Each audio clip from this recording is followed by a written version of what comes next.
I'm David Summers from High Performance Pilot, a show dedicated to improving our performance as aviation professionals. To do that, I'll use the core competency matrix and the behaviours contained within it, the skills, the knowledge and the attitudes.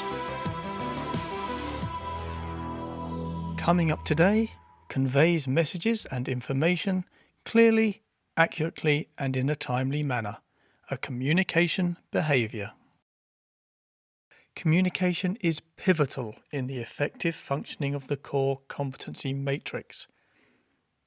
It is the link between leadership and teamwork and the rest of the matrix. Conveys messages and information clearly, accurately and in a timely manner is an essential behaviour within this competency. We should consider the terms clearly, accurately and timely to be workload management tools. Let's break them down to understand what this behaviour is. First, clearly. Clear communication involves using language, tone and context to ensure the recipient of the message understands it without ambiguity. Remember, this is not just verbal communication. It applies to written and other non-verbal communications. Second, accurately. Accuracy in conveying messages means the recipient receives information that is unambiguous. They are left in no doubt what the message means. The substance of the communication is factually correct and nothing essential has been omitted. And finally, timely. Information may be important, but if it is delivered at the wrong time, it might be counterproductive. Relevant information should reach the right people at the right time. Conveys messages and information clearly, accurately and in a timely manner plays a crucial role in ensuring that information flow increases safety. Here's why we need it. I'll start with conveying messages clearly. Communication during aviation operations invariably involves information, directions and requests that are safety critical. It is important that our communications are unambiguous, that the receiver is left in no doubt what we mean. In our industry, there is no room for misunderstandings. This is all the more important because our environment presents challenges. Language, culture, environmental barriers and distractions require our communications to have clarity. We must ensure we are clear so that our messages do not inappropriately add to our workload. Say it clearly, say it once. Next, conveying messages accurately. Once again, our information, directions and requests are safety critical and so need to be accurate. We use information in the decision-making process. If information is not accurate, then our decisions will not be valid. If our communications are not accurate, our actions may not be valid either and will need to be reversed or modified. This increases workload and ultimately threatens our situational awareness.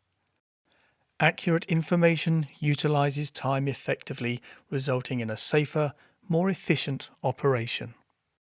And now timely. Communication will add to workload as it has to be processed. That is, sorted for relevance and then either acted on or not. At one end of the spectrum, we have critical information that affects safety. This needs to be communicated immediately. At the other end, we have non-urgent, nice-to-know information that can wait. And we have all levels of importance in between.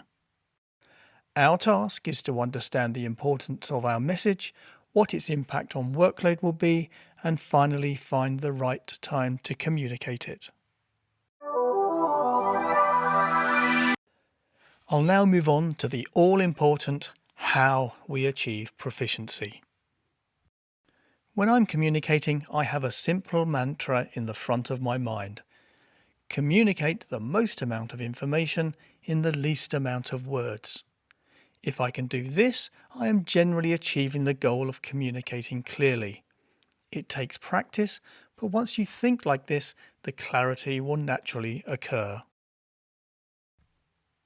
Consider your communication delivery. Speak at an appropriate rate and volume as circumstances and the environment dictate.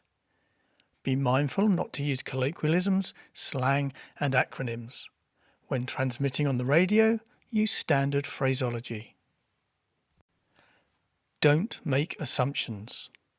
If you are in any doubt about what you are communicating, check it before you begin.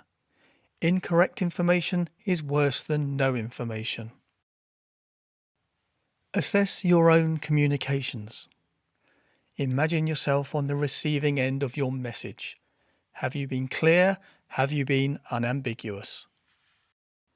Seek to understand the level of situational awareness of your colleague or crew and decide whether it is the right time to communicate. Effective operation requires us to understand the potential threats and errors and so allow us to avoid or mitigate them. Here are the consequences of a lack of proficiency in conveying messages and information clearly, accurately, and in a timely manner. Misunderstandings. Ambiguous or unclear communication can lead to misunderstandings between crew members, air traffic controllers, and ground personnel. Communication breakdowns. Any breakdown in communication can have severe repercussions. Delays, missed instructions, or lost information can disrupt operations and compromise safety. Loss of situational awareness. Inadequate communication can cause reduced or loss of situational awareness with the resultant reduction in safety. Increased workload. Poor communication leads to an increased workload as we spend time clarifying messages or correcting errors. And now on to today's example, and this time I'm going to use the arrival and approach briefing. There's a whole episode to be completed on how the core competencies link together to produce an effective briefing, but for now I'll concentrate on today's behaviour. Let's start with timely. Briefing will add to workload, and if not conducted correctly will cause a distraction.